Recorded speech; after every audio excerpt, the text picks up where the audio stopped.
যুবক হত্যাকাণ্ডে স্ত্রী ও শ্যালক গ্রেফতার। নদিয়ার পলাশীপাড়া থানার বার্নিয়া এলাকার বাসিন্দা আশরাফ শেখের মৃত্যুর ঘটনায় পলাতক স্ত্রী জালেমা বিবি ও শ্যালক জার্মান আলী শেখকে গ্রেফতার করেছে পুলিশ। মঙ্গলবার মুর্শিদাবাদ জেলার লালগোলা থেকে তাঁদের গ্রেফতার করে বুধবার তেহট্ট আদালতে তোলা হয়। তদন্তের স্বার্থে পুলিশ 5 দিনের হেফাজতের আবেদন জানায়। স্থানীয় সূত্রে জানা গেছে, প্রায় 15 বছর আগে আশরাফের বিয়ে হয় হাঁসপুকুরিয়া গ্রামের রেজাউল শেখের মেয়ের সঙ্গে। বিয়ের পর থেকে পারিবারিক অশান্তি চলছিল। কয়েক মাস আগে আশরাফ শ্বশুরবাড়িতে থাকছিলেন। জুন মাসে ঝগড়া চরমে উঠলে অভিযোগ শ্বশুরবাড়ির সদস্যরা তাকে বেধড়ক মারধর করে। সেই থেকেই তিনি অসুস্থ হয়ে পড়েন এবং মাস দেড়েক পর রবিবার রাতে মারা যান। যুবকের মৃত্যুর পর অভিযুক্তরা এলাকা ছেড়ে পালিয়ে যায়। এর আগে 28শে জুন মৃতের মা কারিমা বিবির অভিযোগে শ্বশুর সহ 3 জনকে গ্রেপ্তার করেছিল পুলিশ। তবে স্ত্রী ও শ্যালক তখন পলাতক ছিলেন। সোমবার গ্রামবাসী ও পরিবার অভিযুক্তদের গ্রেপ্তারের দাবিতে বার্নিয়া কুলগাছি রাস্তা অবরোধ করলে মোবাইল লোকেশন ট্র্যাক করে পরদিন দুজনকে ধরা হয়।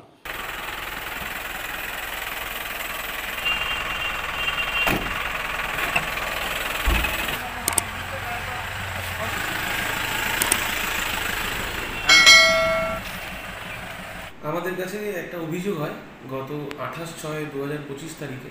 অভিযোগটি করেন করিমা বিবি বলে একজন মহিলা। তিনি অভিযোগ করেন তার ছেলে আশরাফ শেখ, তার বিয়ে হয়েছিল হাঁসপুকুরিয়াতে। এই যে মহিলার সঙ্গে বিয়ে হয়েছিল তার সঙ্গে ঘরজামাই হিসেবেই থাকছিল। পরবর্তীতে তাদের মধ্যে নানান রকম বিষয় অশান্তি শুরু হয় এবং গত 19/6/25 তারিখে ছেলেটিকে তার শ্বশুরবাড়ির লোকজন ইনক্লুডিং তার স্ত্রী, শালা, শ্বশুর সকলেই মারধর করে। এরকমভাবে আমাদের কাছে একটি অভিযোগ হয়। সেই অভিযোগের পরিপ্রেক্ষিতে একটা কেস স্টার্ট হয়।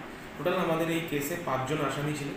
সেই 5 জন আসামির মধ্যে ইনভেস্টিগেশনে 3 জন আসামি যারা কোর্ট থেকে জামিনে মুক্ত হন এবং 2 জন আসামি ছেলেটির স্ত্রী এবং ওর শালা এই কেসে পলাতক ছিল।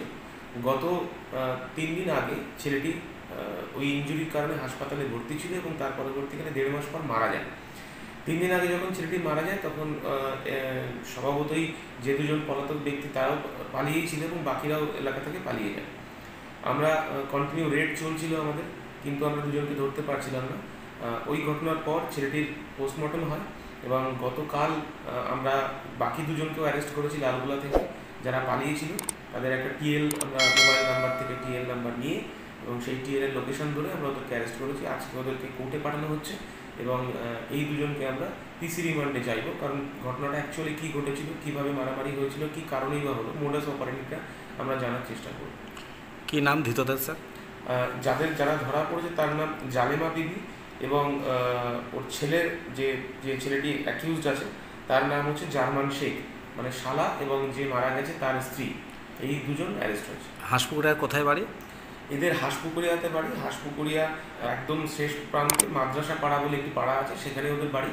এবং ছেলেটি বিবাহের পর থেকে সেই ঘরজামাই হিসেবে ওখানেই থাকছিল এবং যত অশান্তি গণ্ডগোল ওখানেই হয় এবং পরবর্তীকালে 19/6 যে মারামারি ঘটনাটা ঘটে সেটা ওই বাড়িতেই হয়। বাকি যে 3 জন জামিন নিয়েছে ওদের নাম? যে 3 জন জামিনে এই মুহূর্তে মুক্ত আছে তার নাম হচ্ছে ইজাই শেখ, মচেনা বিবি এবং সাবেরা বিবি। এই 3 জন জামিনে মুক্ত আছে। এদের এগেনস্টও আমরা হত্যার যে ধারা সেটা আমরা অ্যাড করবো এবং এদের জামিন ক্যান্সেলেশনের জন্য আমরা কোর্টে প্রেয়ার করবো। মৃতের কে হয় এরা? শ্বশুর এবং শাশুড়ি এবং ননদ। অনেক বছর ধরে আমার পছন্দের গয়না সঞ্চয় করেছি, এবার দেব আমার প্রিয় মানুষ। না, it's yours. Now it is yours. আমার পছন্দের গয়না আজ থেকে সোহাগ, pure and precious, Orient Jewellers. যদি এখনও আমাদের খবরের দর্পণ চ্যানেলটি সাবস্ক্রাইব না করে থাকেন তাহলে এখনই সাবস্ক্রাইব করুন, সঙ্গে বেল বাটনটি ক্লিক করুন আর পেয়ে যান সব খবরের দ্রুত ভিডিও আপডেট।